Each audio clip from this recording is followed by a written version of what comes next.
What appears as indifference in an avoidant man is rarely a lack of emotion. It's a defense against being overwhelmed. The truth is far more complex. Avoidant men don't become cold because they feel nothing. They become cold because they feel too much that they cannot manage, too much that terrifies them. When you love an avoidant man deeply, what he experiences internally is a paradox. Your love is meant to draw him closer, but instead, it triggers the very mechanisms he's built to protect himself from intimacy. Love, for an avoidant man, is not a balm. It's a mirror reflecting everything he has avoided: vulnerability, emotional dependency, and the fear of being fully known. You might notice that the more warmth, affection, and tenderness you offer, the more he withdraws. This is not a punishment or a rejection of your love. It's a defensive response to an internal threat, the fear that surrendering to connection might overwhelm him, dissolve his carefully maintained boundaries, or expose the parts of himself he does not wish to confront. Relief and confusion. The initial response to receiving love is often relief, strange, almost imperceptible, but there. For a man who has spent his life guarding against emotional exposure, love feels like an obligation, a weight, a responsibility. The intensity of your care, your constancy, even your patience can feel suffocating. At the same time, this relief is immediately followed by confusion and self-directed frustration. He feels guilty for needing space, guilty for withdrawing, guilty for not being able to meet your emotional needs, and guilty for caring more than he allows himself to admit. This is why, paradoxically, your love can make him colder. The deeper your affection, the more acute his internal conflict becomes. Obsessive self-examination. Avoidant men often enter a period of obsessive mental replay when confronted with your love. They scrutinize every word, every gesture, searching for evidence that justifies their emotional withdrawal. Your love becomes a puzzle they cannot solve, a reflection of desires they are not equipped to face. This mental replay is not nostalgia or longing in a conventional sense. It is an attempt to construct a narrative in which retreating, withdrawing, or distancing themselves is justified, yet deep down, they know it is not. They are aware that they are running not from you, but from themselves. Phantom presence. Even as they withdraw, your presence lingers in ways they cannot acknowledge. Avoidant men experience what could be called phantom presence, the sensation of your absence as a physical ache. They notice your absence in small, almost imperceptible ways. The quiet of the room, the moments they wish to share a thought, the habitual gestures they no longer perform with you in mind. Acknowledging this phantom presence would require admitting that your love had become integral to their emotional life, and admitting that would challenge the very identity they have built, the self-image of independence, strength, and emotional self-sufficiency. So instead, they suppress the recognition, turning it into an internal ache, a silent companion to their coldness. Rage at emotional dependency. Closely linked to this is an internalized rage at themselves for having emotional needs at all.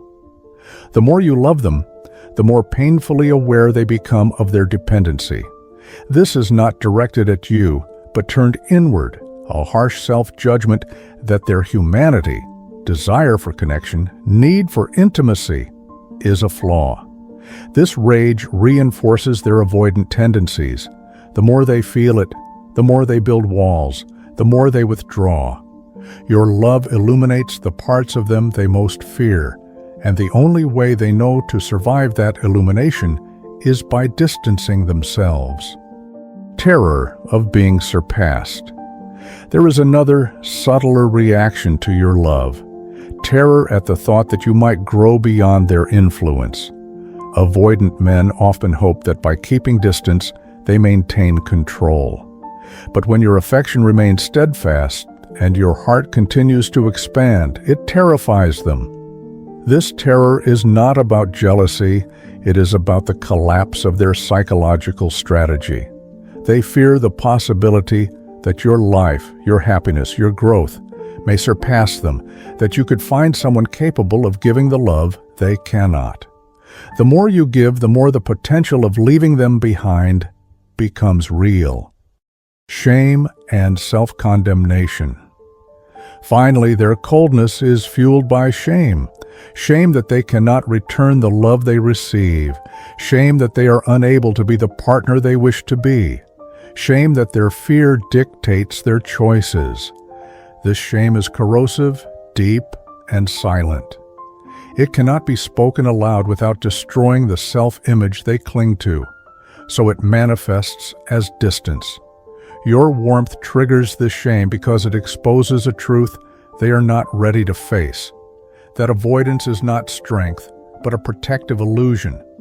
And the more you insist on loving them, the more they confront the impossibility of maintaining that illusion. So why does the more you love an avoidant man, the colder he becomes? It is because your love reveals what he has spent a lifetime concealing: vulnerability, fear, and the need for connection he cannot yet embrace. Your affection becomes a mirror, reflecting both his longing and his inability to satisfy it. In Jungian terms, your love is the archetype of the self calling him toward wholeness. But the ego, fearful of losing its defenses, reacts with withdrawal. The coldness you experience is not a reflection of his feelings toward you. It is a reflection of the internal battle your presence awakens. Understanding this dynamic is not the same as excusing it. It does not erase the pain of being met with coldness when you give your heart. But it reframes the experience. His distance is not evidence that your love is unworthy or ineffective. It is evidence that genuine connection is terrifying for him, that his withdrawal is protective, and that his internal world is far more conflicted than it appears. When you see this clearly, you stop internalizing his coldness. You stop asking, "Why doesn't he feel the way I do?" You begin to recognize that his coldness is a shadow of his fear, not a judgment on your worth. For those in relationships with avoidant men or who have loved them deeply, this understanding is transformative. It allows you to preserve your own emotional boundaries, to offer love without losing yourself, and to discern when connection is healthy and when it risks being self-destructive. Your love in its purity is not wasted. It has touched him, stirred him, and challenged him, even if he cannot face it. And in the recognition of this paradox, there is freedom. The freedom to honor your feelings, to protect your heart, and to seek connections with those who can meet love with reciprocity. The coldness of an avoidant man is not a reflection of your value. It is a reflection of a fear too heavy to bear. And when you understand that, you stop chasing warmth from those who cannot give it, and you begin to seek it where it can flourish. Because love at its deepest is not about changing another. It is about understanding, witnessing, and choosing wisely whom to invest your heart in.